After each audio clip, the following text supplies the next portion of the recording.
What's going on, everybody? This is another edition of the Passball Show. Glad to jump right in with you. In a little bit, we're going to talk about a little bit of the NBA free agency. I want to make a couple points about the NFL with a couple promises to a couple of our viewers. Going to start out by talking a little bit of baseball because we got a chance on a contender to do a show recapping the trading deadline. And I kind of believe everything that was brought up there. But, as you hit the final stretch of the Major League Baseball season, I think it's very interesting to think about what the possibilities are. And if you're going to break down the teams right now at this very moment that are in positions or prime positions to make it to the playoffs, you'd probably, I'd say 5 out of 6 or 4 out of 6, you could probably guarantee or put good money on the fact that they probably will make it to the postseason. There's obviously some doubts about the Mets. They sit there at this moment that I'm doing the show, 5 games over 500. Obviously, nobody's standing up in that division. Phillies are at 500. The Braves are just under 500. The Nationals have put up the white flag. They've quit for the season. The Marlins, very tough for the Miami Marlins to come back and replicate what they did last year.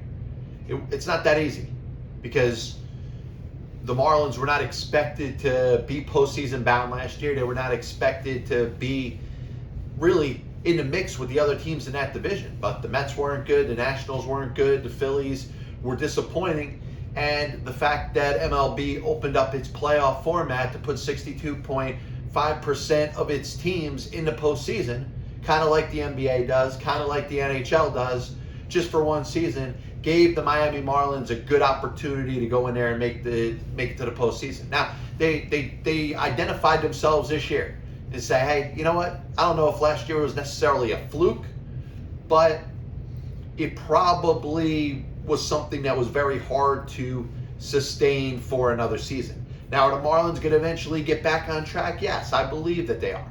I think this is a team going in the right direction. I love the trade they made, dealing Starling Marte and getting Jesus Luzardo. Jesus Luzardo is a potential top of the rotation type of pitcher, and certainly adds some strength to the Miami Marlins staff going forward. That being said, when it comes to the 2021 season, the Mets are probably in the best position, but I absolutely believe at this moment they are the most vulnerable. And because of that, I don't know what to expect over the next couple weeks. I have to speak up as being a fan of the team from Queens. For the last 34 years, I root for this team. I've identified a long time ago that I don't want to make my show centered around my feelings about my favorite baseball team, but I believe they probably are the most vulnerable team in baseball at this moment right now. And I think because of that, you're going to watch the Phillies, you're going to watch the Braves. Like I said, the Nationals and the Marlins, are going to play spoiler. They're going to go out there and try to beat anybody that they're going up there against. But right now, I'd be concerned about the Phillies and be concerned about the Braves.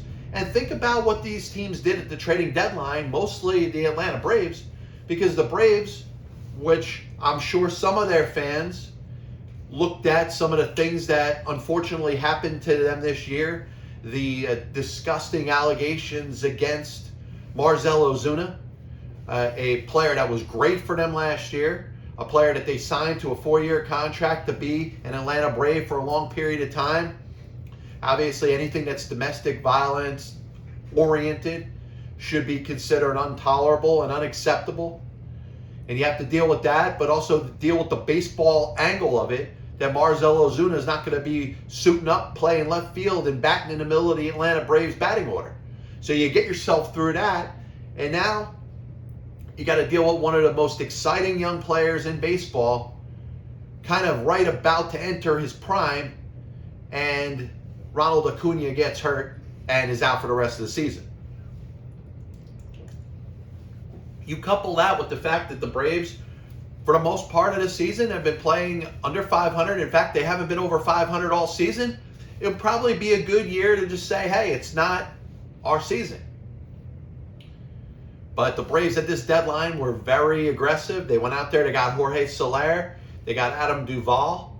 Now, is this lineup as good as it would be with the baseball reference pages of Acuna and Ozuna on the sidelines? Or if they happen to be in a lineup? Absolutely no. But the Braves are better. Better at the trading deadline than they were prior. Freddie Freeman's still there. Ozzie Albies is still there. And they got a young star in Austin Riley who really is starting to get some of the notoriety and recognition that he deserves. I'd look at the Braves for the last 3 years, which, by the way, they won the NL East each one of those years. I would get to a point right now, and I want to put it on record, I'd be shocked if the Atlanta Braves didn't win the National League East. Now, is that the way it's going to go? Did I essentially give them the kiss of death? No. And listen, this has nothing to do with what my rooting interests are. The Braves right now, they got Ian Anderson coming back.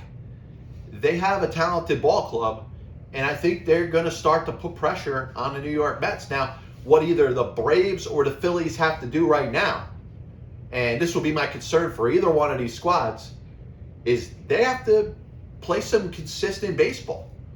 Neither of those teams have done that.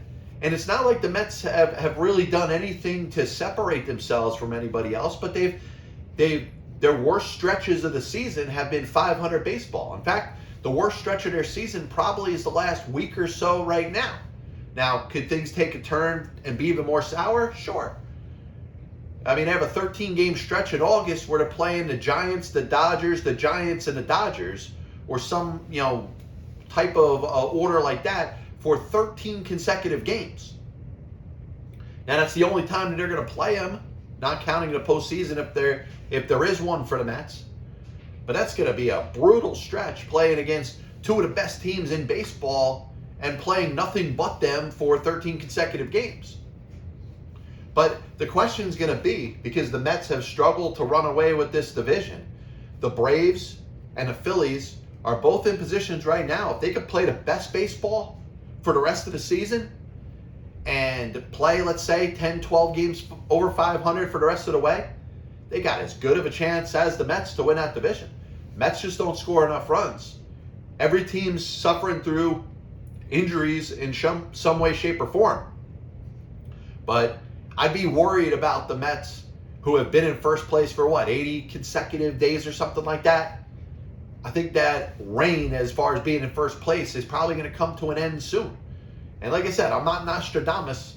I haven't jumped into the DeLorean, cracked it up to 88 miles an hour, and gone into the middle of August and tell you where the New York Mets are in the standings and who's leading the National League East.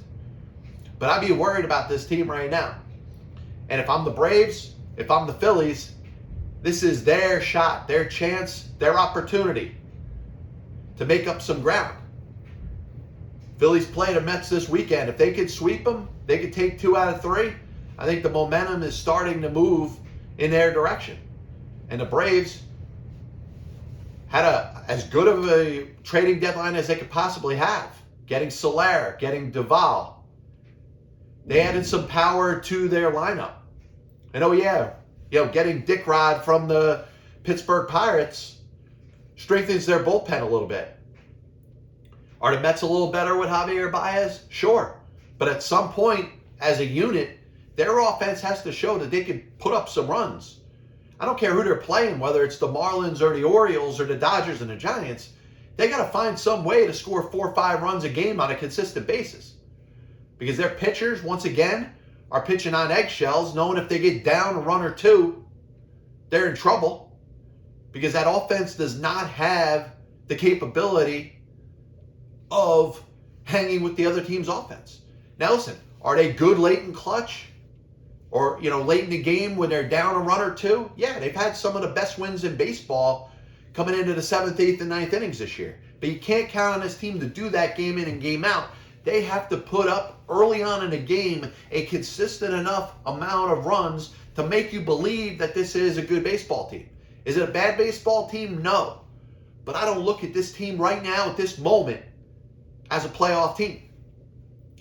And if you look at, if the season were to end today, on August 3rd, 2021, the AL division winners would be the Rays, the White Sox, and the Astros. The wild card winners would be the Red Sox and the Athletics. In the NL, the division winners would be the Braves, the Brewers, and the Giants, and the wild card winners would be the Dodgers and the Padres. Out of those 10 teams, it's pretty safe to say that the Mets are the most vulnerable. But if you're talking about one of the winners at the trading deadline, you certainly have to look across town at the New York Yankees. That were bold, they were aggressive.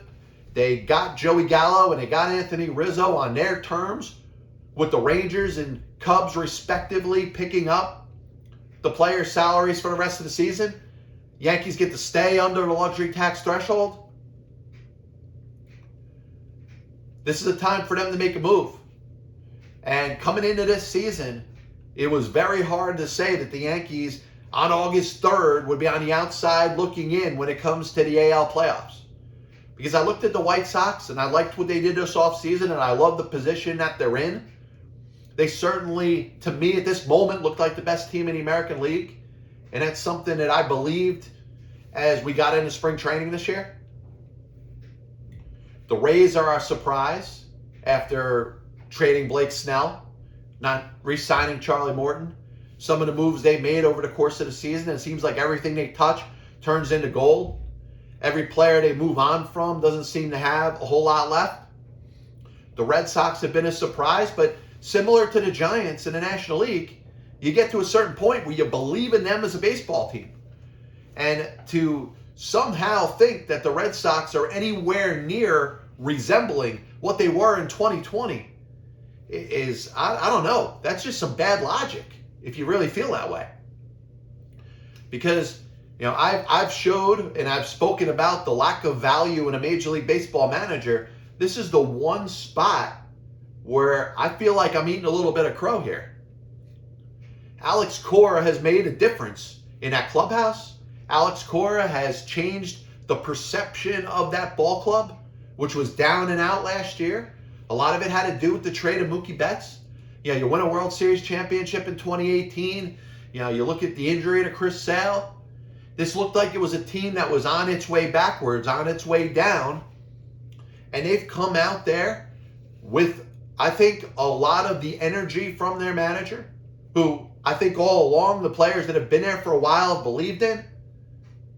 And they can't be looked at like they're going anywhere soon. So to me, the most intriguing division in baseball has got to be the American League East.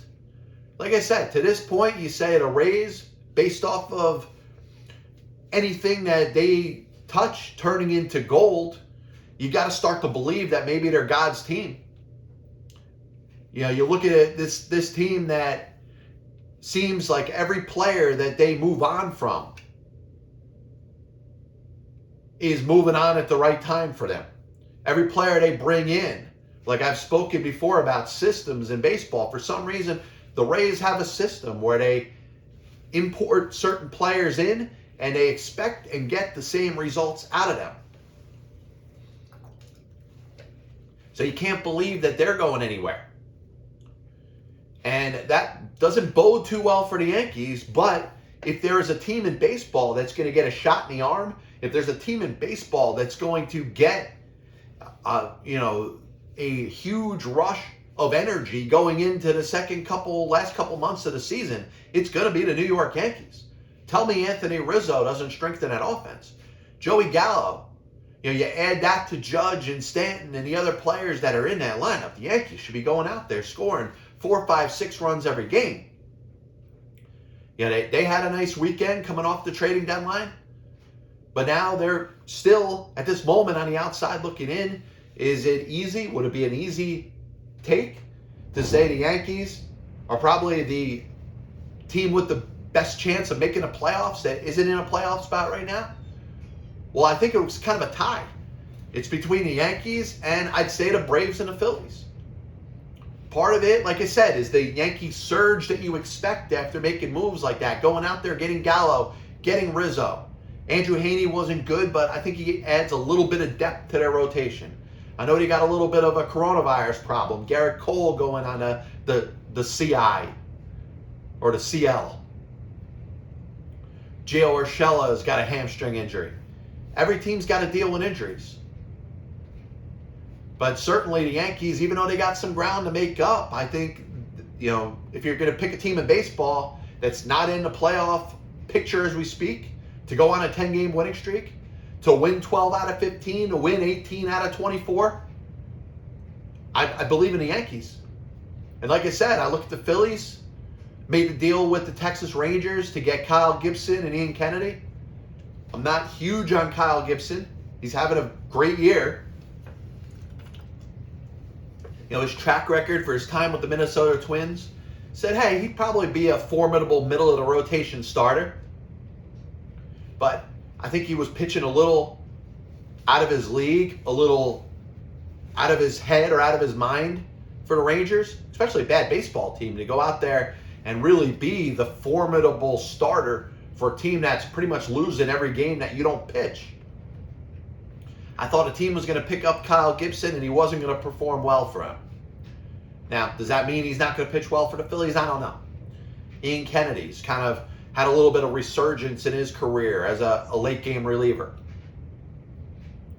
Now, the Phillies, other than that, were kind of quiet. I don't know if they are really making that push for it, but the division in the NL East is there for the taking. If either the Phillies or the Braves could step up a little bit. I look at the Brewers, I look at the White Sox. Certainly the White Sox got nothing to worry about. If there's one team that I would say is a guarantee that's going to make the playoffs, I would make a wager that would hurt me pretty bad if the White Sox didn't make the playoffs. And then you got the Western divisions, which, by the way, everybody talks about the NL West with the Giants being what they are, and the Dodgers obviously going out there getting Max Scherzer, getting Trey Turner. The Padres, as aggressive as they've been for the last year plus or 2 years, they seem to be in on everybody. They got a great squad. Tatis being hurt doesn't help them at the moment. And who would have thought?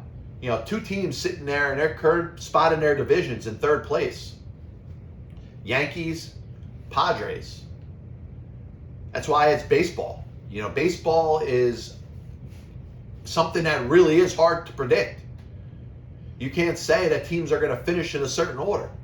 Who had the Giants being what they are? To me, I don't know. More people may believe in the Rays than I do. I thought this was a team head for destruction. I thought this was a team that, Cinderella moment was done. The clock struck midnight. They had a great year last year, and part of it was the talent that they had on their team. But when they decided to walk away from that talent, when they said, hey, now's the time to trade Blake Snell, how could you predict that Blake Snell would not look like a top-of-the-rotation pitcher pitching anywhere else in Tampa Bay? Blake Snell is the one getting pulled out of World Series games or ALCS games when it seems visible that he's got more left in the tank. He's out there, he's hurt right now, but when he's been healthy, he hasn't been good for the Padres. And to me, you look at the AL West and the NL West. The AL West probably isn't getting as much credit for the performance of the teams in that division. The Astros have basically held up their middle fingers, said, you know what, you're gonna boo us. Everybody that watches baseball is an expert on what exactly happened with the Astros in 2017. They've gone out there and they've done them. They're 20-something games over 500. Look like they're going to win the AL West. After a little bit of a down season last year. Yes, they made the playoffs, but they finished under 500. The A's, similar to the Rays, moved on from a couple players.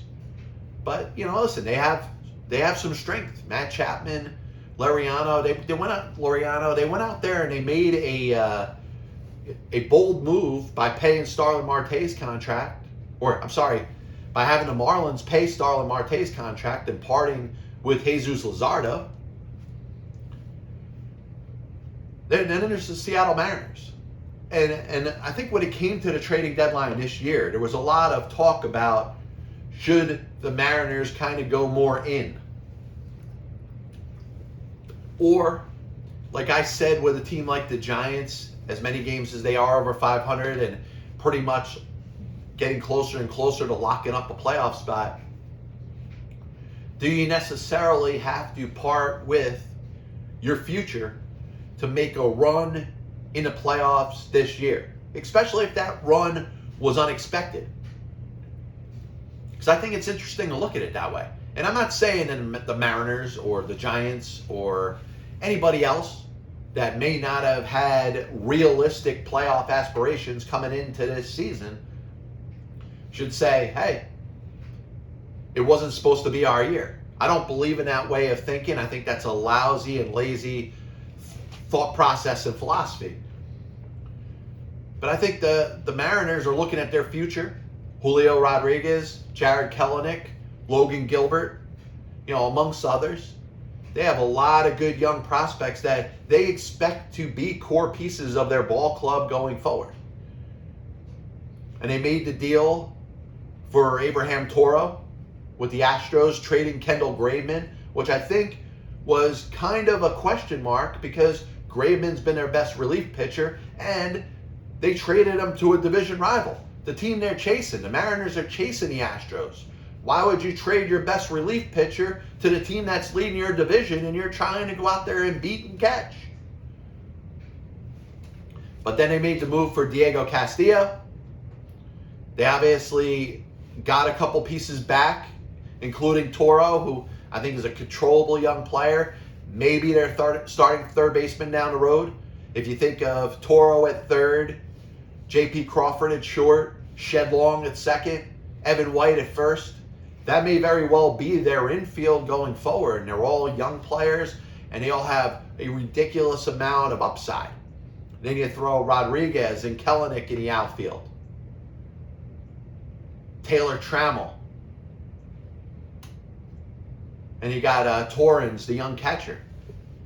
This is a team that through some trades, yes, but also through their scouting and the development of their minor league system, they could, and I'm going to make a weird comparison here, a random comparison, and obviously this would be contingent on these players becoming absolute stars. But I look at the young core of offensive players for the Seattle Mariners, and I think of the early 90s Cleveland Indians. Now, granted, there's no Jim Thome, there's no Manny Ramirez, there's no Albert Bell at this moment in time. Evan White's got to step his game up. Jared Kelenic's got to become an absolute star. There's no Kenny Loftons in his group. But I think from a potential standpoint, this Mariner team can build that type of core. And I remember as a kid kind of, as a baseball fan, just enjoying watching these players develop and grow together. And I think that's something that has to be spoken of when you're trying to build a winner for a long period of time. And if you're asking me, why weren't the Mariners more in for this season? I think they would love to make the playoffs this year.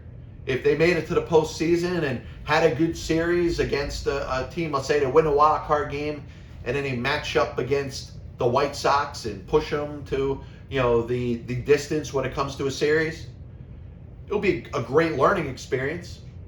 It will put them in a very good position, would certainly rise the expectations for next season. But I don't know if it was worth doing at the expense of screwing around with this young core that Jerry Dipoto is trying to build there. And I know Jerry Dipoto has got a battle against himself when it comes to trades. He looks at his squad, his 40-man roster, the depth of his team from A to Z, and he wants to move on from it. He wants to flip players left and right. He wants to trade more players than Jack McKeon. But the best move for the Mariners in this deadline was probably to not be so active, and they weren't. Like I said, the Graveman trade takes a little bit of heat, and I get it, especially dealing them to the Astros. But I think this is a good group of young players that are going to play well together. And if you're thinking about teams to rise in July, teams to rise in August, I wouldn't be surprised if the Mariners were 5 games better at the end of August and maybe make it a little bit of a push for the Athletics, towards the Athletics or the Rays or the Red Sox, whoever are in those 2 wild card positions. I don't think it's reasonable to expect them to win the division. I think the Astros are going to pull away. I think the Astros are going to be fine. I think the mantra of the Astros is kind of a big screw you to baseball. You know, they don't feel like they were treated right. They feel like everybody views them as something that they don't believe that they are. And I believe deep down that the Astros probably didn't cause as much harm as a lot of people believe that they did. Because what we need to know is how many other teams were doing what the Astros were doing. And you're hearing reports from players that are admitting that stuff like this has been going on in other clubhouses and other dugouts and on the field for other teams. And the Athletic, which did a good job pushing players to get a story, gets Mike Fiers to speak. MLB does an investigation. They find that there really is some wrongdoing there. The Astros lose some draft picks. Obviously, A.J. Hinch loses his job. Probably didn't deserve to. Jeff Luton now, I think, is kind of a shady character. He loses his job. And the Astros kind of feel that they are a scapegoat for cheating that's gone on in baseball for 150 years. But most importantly, cheating that's going on in regards to using replay monitors, which if you had enough foresight, you could have seen that the monitors, as they're sitting up there in the dugout, to be able to see different things. At some point, somebody was going to take some liberty with that. At some point, somebody was going to try to take advantage of the fact that they could see certain things on the field. And if they can, and they could get some information and relay it to their hitters, would that not be advantageous to a team trying to win games?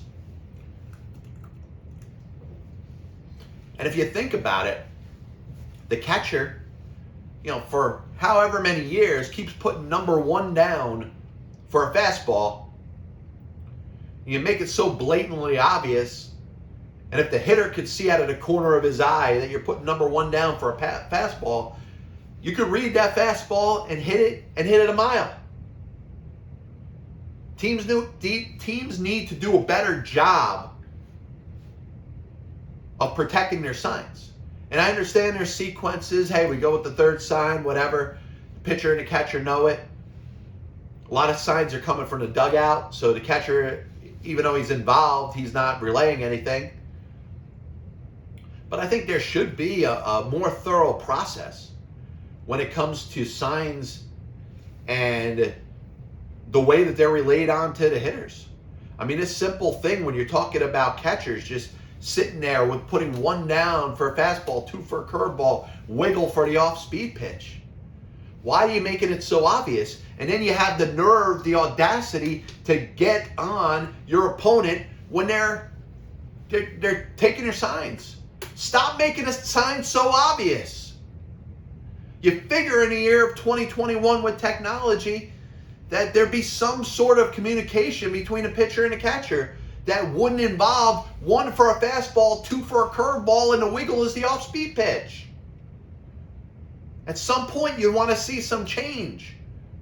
Baseball, who has taken technological advantages and advances in every level of the game, has not gone anywhere when it comes to the relaying of signs from a catcher to a pitcher. And they got nobody to blame but themselves. And whether it was the Astros, whether it was a dozen other teams that were also doing it too, but we're not talking about because the Athletic didn't do a story about them. Competitors in a whole history of competition are going to do what they can to get any advantage over those that they are competing against. So I promised I'd talk a little NBA. Obviously the big news, and obviously there's been some free agent moves with Kyle Lowry going to the Heat. Obviously some teams look better, some teams look a little worse. every team looks at the amount of salary cap space they have, and when free agency starts, they start thinking about what type of players would make that much of an impact. The Heat look better. They do. You add Lowry to that mix. Pat Riley running that organization, coming off of a disappointing season last year. They made it to the NBA Finals in the bubble when they lost to the Lakers. Kind of unexpected, but they got a lot of good young players come together. You know, Duncan Robinson, Bam Adebayo. Yeah, they really did look like they kind of hit their stride. Were due for a disappointment this past year, and they disappointed. Didn't seem to compete against the Bucks in the first round when they made the playoffs this year. Obviously, the Bucks winning the NBA Finals, so you know you don't really look too bad or feel too bad when after you get over the feeling of being eliminated in the postseason. You take a little solace, or you could, if the team that you lost to ends up winning the whole thing. Kyle Lowry makes that team better. Obviously, the headlines are going to be Russell Westbrook joining the Lakers, which I think if you thought 3-4 years ago, you just wonder from a salary cap standpoint how you'd be able to fit LeBron James, Anthony Davis, and Russell Westbrook on that same team. And what does that do in regards to the rest of the construction of the team? Because they traded Kuzma and Caldwell Pope, and then didn't re-sign Alex Caruso. And they seem to be a little bit weaker when it comes to defense. You know, LeBron tries to balance offense and defense, and he can be, when he wants to be, a great defensive player. Anthony Davis is big on the defensive end when he's healthy. Russell Westbrook, listen, as far as dynamic of a player as he is offensively, Mr. Triple-Double, he's absolutely on his way to the NBA Hall of Fame when he's done playing. Will the Lakers have or be able to balance enough defense with the scoring punch that they have with the three players that they have? I think it's very hard if you go back in history. Even LeBron and Dwayne Wade and Chris Bosh. I mean, I think the thought of LeBron and AD and Westbrook is probably the best three-player combination in the history of basketball since Wilt Chamberlain, Jerry West, and Elgin Baylor. Now listen, there's been good threesomes in the NBA. But it's going to be impossible to beat Wilt and West and Baylor. I mean, you're talking about three all-time greats basically playing the prime and the main bulk of their careers together. How long does the LeBron, AD, and Westbrook relationship last in regards to how many years they're going to play together? I don't know. But one thing that has to be factored in is the fact that Russell Westbrook, as great of a player as he is, as absolute top 5 NBA player at this moment, and we could, break down whether he belongs, closer to 2 or 3 or falls back towards 5. He's one of the best players in the NBA, certainly one of the most dynamic scorers and offensive-minded players in the NBA. Westbrook doesn't have a history or a track record of winning. And if he doesn't win, or if the Lakers don't win with him, I think that's something that is going to bug Russell Westbrook when it comes to evaluating him as an all-time great player. Because I think there's many dynamics to all-time greats. And you could talk about Bill Russell and his 11 NBA championships. You could talk about Tom Brady and his 7 Super Bowl wins, his 10 Super Bowl appearances.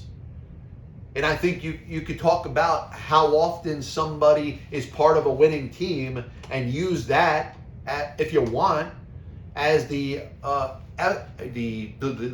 barometer to judge how great that player was.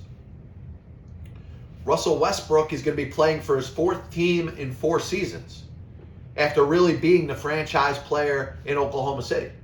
And obviously, there's the ghost of Christmas past when you remember when Westbrook was paired with Kevin Durant and James Harden. And you talk about a big three. Maybe if you put those three together now, would you have different results that you'd be expecting? Because it's hard to pair three great players like Westbrook and Harden and Durant together. And you kind of have that in LA. You know, they tried Westbrook and Harden again with the Houston Rockets 2 years ago. It didn't work out. Harden kind of forced his way out. Westbrook was traded to Washington for John Wall. Excuse me. I tried to get away without a cough, but that wasn't happening. Please forgive me. But, you know, the Washington team kind of showed a little fight towards the end of the year. They made it to the playoffs. The team wasn't that bad. But you wonder, some players just play their whole career and don't win. Karl Malone and John Stockton are going to be all-time greats when it comes to, you know, Hall of Famers and NBA players. They never won a championship. Charles Barkley never won a championship. You know, in baseball, Ty Cobb never won a World Series. Ted Williams never won a World Series. And sometimes it's about what type of teammates you're centered with. You can't do it by yourself. This isn't tennis. You know, you're not Roger Federer or Serena Williams going out there competing for yourself with the help of nobody else. You need to have some role players. And you've seen some great players that, you know, are not stars, but they're very good in the moment, can hit a big shot. It's also important to surround yourself with the right winning type of players. And obviously LeBron James and his championship pedigree, AD's got a championship now. The expectation could not possibly be any higher for the Los Angeles Lakers coming into the season. Now, if you're looking at the Lakers and you want to say something bad about the Lakers, like I said, from a defensive standpoint, I think they're a little weaker, but they were pretty aggressive. They brought back Dwight Howard after a year in Philadelphia, Wayne Ellington, Trevor Ariza. It's going to be interesting to see how these players kind of help them. And obviously, health is going to be very important. LeBron wasn't healthy this past year. AD couldn't even suit up for playoff games. He was that hurt. And obviously, you know he wanted to be out there. But now you look at Westbrook, who's going to bring, and I don't know if it's necessarily baggage with him, but I think it's an expectation that at some point he's going to have to be part of a winning team. Maybe he can't do it by himself, but surely if he was matched up with Harden again, they should make a run in Houston. Surely if he was matched up with Bradley Beal in Washington, they should be able to do something. Now it's with LeBron, who may be the greatest player to ever play in NBA basketball history, and Anthony Davis, who, by the way, LeBron and AD won with the Lakers together. Kind of like Kevin Durant going to Golden State with Steph Curry and Klay Thompson. They won 2 championships before Kevin Durant got there. And yes, they won again. They made another NBA Finals. But Kevin Durant kind of got that little burden off his shoulder by winning a championship, even though he had the benefit of 2 great players there on a team that had already won. Westbrook is going to take this route. And like I said, I think it has to be known that Westbrook obviously is chasing a championship. And now he's willing to kind of become a nomad or a gypsy and now play for his fourth team in 4 years, and is certainly as equipped as he has ever been as an NBA player to win a championship. The question is, will it happen? And if it doesn't, it's not going to be a knock on LeBron as much. It's not going to be a knock on AD as much. If things don't work out, if the Lakers are one and done in the playoffs, let's say all three of those players are healthy and you watch the likes of Phoenix prosper, or some of the other teams in the Western Conference as they're bulking up and trying to get better and making a run for the playoffs this coming year.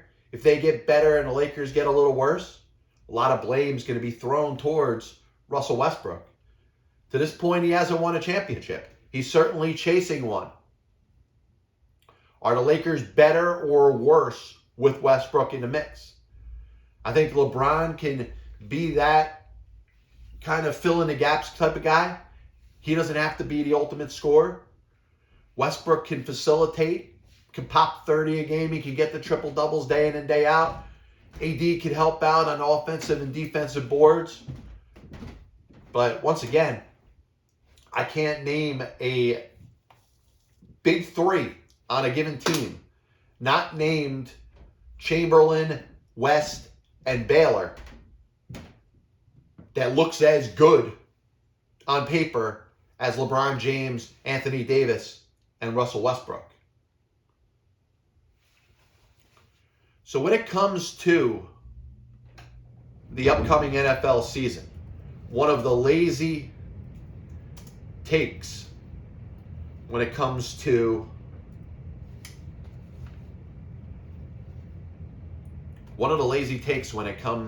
the history of football. You say it's very easy to expect the two teams that played in the Super Bowl are the favorites to rematch in the next respective Super Bowl. The Kansas City Chiefs have been in consecutive Super Bowls, beating the 49ers 2 years ago, and of course losing to the Tampa Bay Buccaneers this past year. Consecutive Super Bowls in the history of the Super Bowl era. Green Bay winning 1 and 2. Miami winning 7 and 8. The Steelers winning 9 and 10. The Steelers winning 13 and 14. The 49ers winning 23 and 24. The Cowboys winning 27 and 28.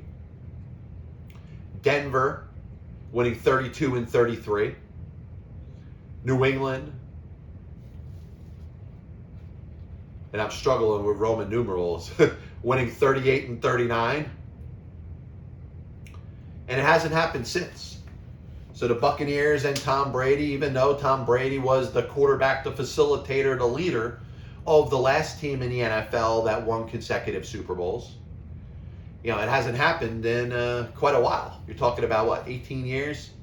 It'll be 18 and 19 years ago when the Patriots made it to the Super Bowl, first beating Carolina and then beating Philadelphia. And how many rematches have there been in Super Bowl history? Because that seems to be the take that you hear every year. The two teams that made it to the respective Super Bowls are expected to go there again. And I'm looking. I'm going to scroll down to each Super Bowl and tell you where there's been a repeat Super Bowl. And I know for a fact that the Bills and the Cowboys did it consecutive years. And that's what, Super Bowl 23 and 24, where the Cowboys beat the Bills both years in a row.